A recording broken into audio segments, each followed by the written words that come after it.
What's up guys, and welcome back to TechRage. My name's Rob, and today we're taking a look at the new DJI Goggles. These are the new FPV goggles to go alongside the DJI drones that are out at the moment. I've got myself a Mavic Pro here, so I'm going to be taking that out and testing it alongside this and see if it's worth the premium price that they are at the moment. These are around $400 and about $380 UK, but it does look like a solid bit of kit. So let's get this unboxed and see what it's all about.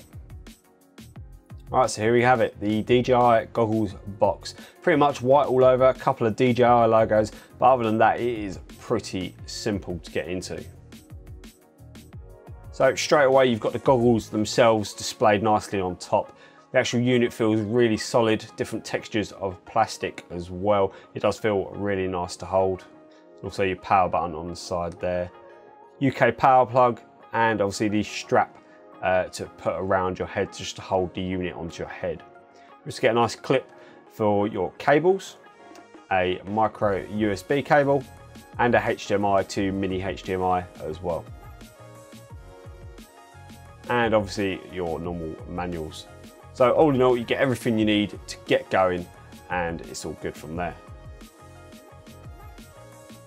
All right, so the DJI Goggles, you get 6 hours of just, well, HD quality footage. It's 1080p, and there's two separate screens for each eye instead of one sort of really long screen that you normally get with FPV goggles. Now, the two independent screens, when you're looking at it, you don't feel like there's a line in between or there's any gap between them. It actually feels like you're just looking at this giant cinema screen. It is really, really immersive.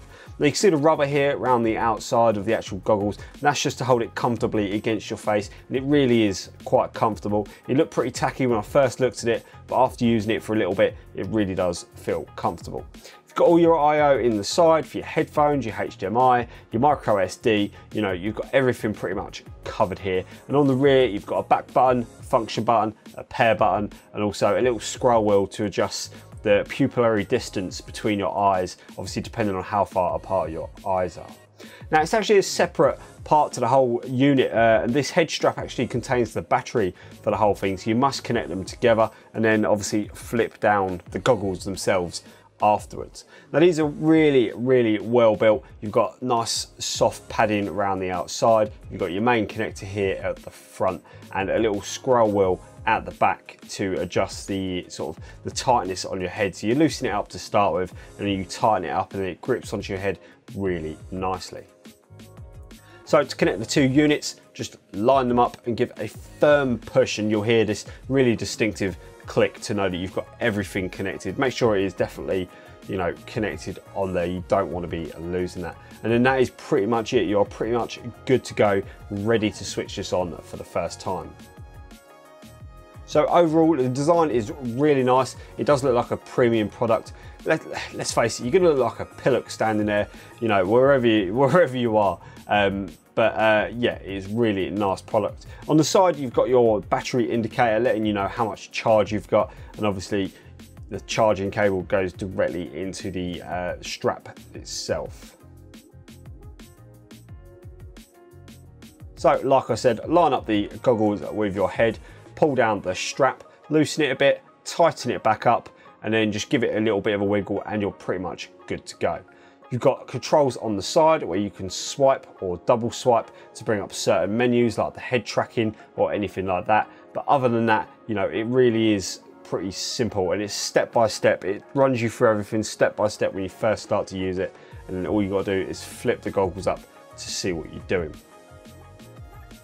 So in the footage here, I didn't even have my phone connected to the controller, and that's the good thing about this, because you've got all of the information on the screen in front of you. You don't need it on your mobile phone, so it is a lot quicker just to get it out. But don't do what I did and get overly cocky with it, otherwise this happens. Yeah, that's right. That's probably the first time I've ever actually flown my Mavic into something, not on purpose. Look at me cowering. Right, so anyway, like I said, you do feel really confident when you're wearing this, and it does just, I don't know, it just gives you more hope to be able to get through a certain gap or anything else that was just a misjudgment on my part. But after a little bit of practice, you really do feel comfortable getting it through all these tight spaces. You know, even flying around the woods like I did the other day, you know, it really did feel really comfortable. And once you get used to how quickly the drone can stop as well, you feel a bit more at ease about how close you're flying towards things. Whereas when you're looking at it on your phone, you don't really get that sense, or you try and be a little bit more careful. You know, and the phone I'm using is the S8 Plus, so I've got a really good bright screen, but I just didn't feel as confident as when I was wearing these goggles. Don't forget you've got an 85-degree field of view with these, you know, so you've got really immersive sort of feedback there. You've got the 110 millisecond delay, and that delay is actually really good as FPV goggles go. For the quality that you're getting back for 110 milliseconds, you're not even going to notice this. And when you're looking around using the head tracking as well, you know, it really is quite responsive. So you look left, the camera will zoom left, or it will fly left, depending on which mode you've got it in. You know, you really do have quite a few different modes with this headset as well. It obviously tracks your head movement as you go. All right, so there we go, the DJI goggles. It turns out the premium price that they've put on these was actually worth it. The build quality on this is absolutely amazing. I'm really impressed. The biggest thing is the pitch quality. You can't knock the pitch quality at all. It is just full HD, cinema size screen in front of your face. You know, the only downside is you kind of need somebody with you if you're in sort of anywhere where there's anybody around, because you know, just for security reasons. But other than that, if you've got the money to invest and you're doing sort of like cinematic shots where you don't need yourself actually in the picture, these are a no-brainer. These really are absolutely amazing. They're really comfortable. It would be nice if they could fold down a touch to make them a bit smaller when carrying them around, or if they come with some sort of even just soft bag, you know, to just chuck them in your backpack or something like that on the go. But apart from that, amazing bit of kit. Well done to DJI. Can't wait for any future updates with the software to see what else this thing is going to be capable of. Don't forget to check out all the links in the description below for the latest prices and everything else. See if these are on any kind of deal with DJI.